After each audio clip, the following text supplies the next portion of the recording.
દિનેશભાઈ આપણી સાથે જોડાયેલા છે. દિનેશભાઈ આજે એક પ્રેસ કોન્ફરન્સ કરી. પાટીદાર દીકરી જેની ઉંમર 18 વર્ષ હતી, રબારી છોકરા સાથે પ્રેમ લગ્ન કર્યાના જે આક્ષેપો હતા, એના પછી આજે તમે પ્રેસ કોન્ફરન્સમાં કહ્યું કે દીકરી સાથે કંઈક ખોટું થયું છે. શું છે સમગ્ર ઘટના અને પોલીસ સાથે વાતચીત કર્યા પછી શું સામે આવ્યું? બેન, આમાં સ્પષ્ટ વાત એવી છે કે દીકરીની ઉંમર 18 વર્ષ છે અને દીકરાની ઉંમર 32 વર્ષ છે.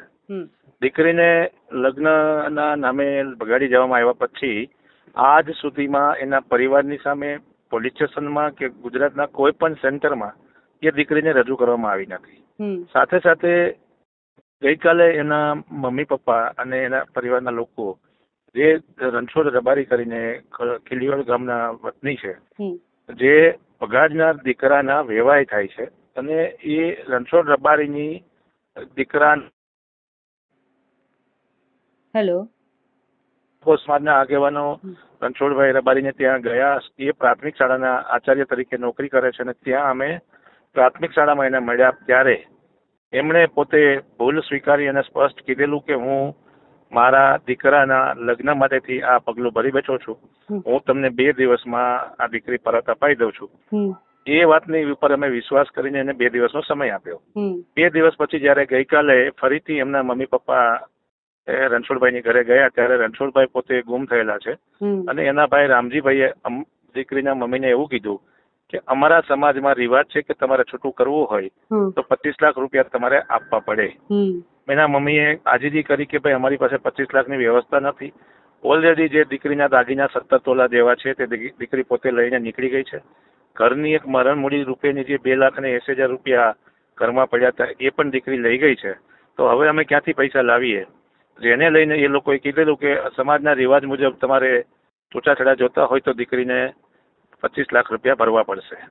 પરિવાર આજીજી કરતા એને ઘરની બહાર કાઢી નાખેલા અને સાંજે 4 વાગે એમણે કીધેલું કે જો પૈસા નહીં ભરો તો તમારી દીકરીના અંશ પણ તમને અમે આપીએ.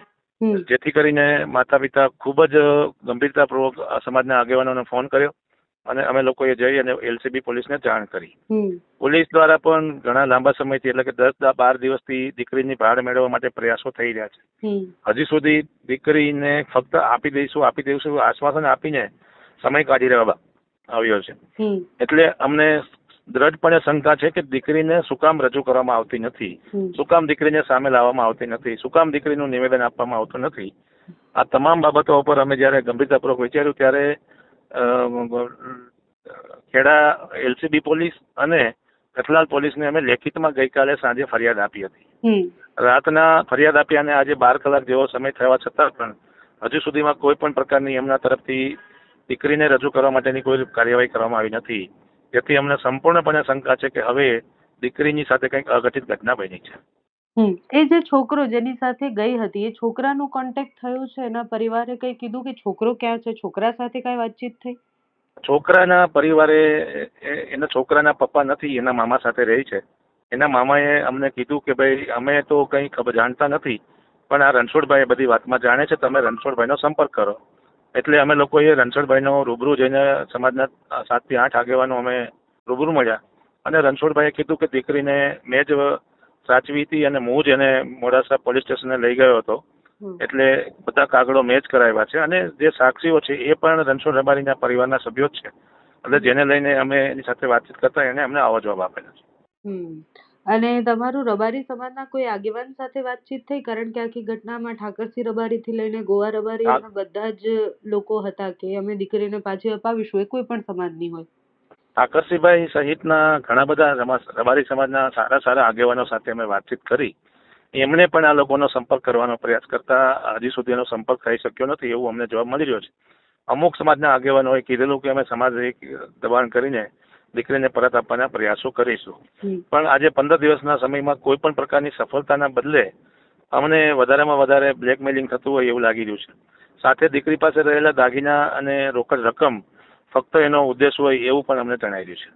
અને દીકરી જો ના પાડે છે લગ્ન પાછું આવવાની તો શું કરશો? કે લગ્ન થઈ ગયા છે હવે પાછું? અમારી વાત જ એ છે કે દીકરીને ખૂબ જ દબાણ, ધમકી બધું જ આપવામાં આવ્યું છે અને દીકરીને અમારી સાથે આપી દેવામાં આવે અને જો સ્વૈચ્છિક રીતે દીકરી અમને કહેશે કે મારે ત્યાં જ જવું છે તો 100% અમે એ બાબતમાં પોઝિટિવ વિચારીશું.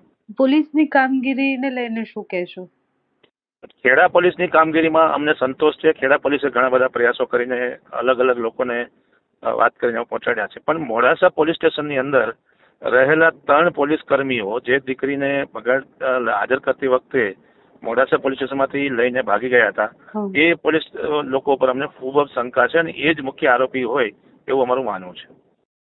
આગળ શું માંગણી છે? કેવી રીતના કાર્યવાહી થવી જોઈએ? કેટલો સમય પોલીસે જલ્દીમાં જલ્દી દીકરીને, કારણ કે તમે જે શંકા વ્યક્ત કરી રહ્યા છો એ ખૂબ ગંભીર બાબત છે. અમે એ જ ગંભીરતાપૂર્વક પ્રેસ કોન્ફરન્સ કરી છે કે તાત્કાલિક આમાં જેટલો સમય વિલંબિત થાય એટલું દીકરી સાથે કંઈ ને કંઈ અઘટિત ઘટનાઓ બનશે અને સાથે સાથે એને આમ પરિવારના જીવ જે અદ્ધર થઈ રહ્યા છે, એના શ્વાસ લેવાની પ્રક્રિયા જે રોકાઈ છે, એને સરકાર દ્વારા તાત્કાલિક કોઈ પણ સંજોગોમાં દીકરીની શોધખોળ કરી લેવામાં આવે. જે તે પરિસ્થિતિમાં દીકરી હોય એ અમારી સામે રજૂ કરવામાં આવે. Okay, thank you so much Dineshbhai.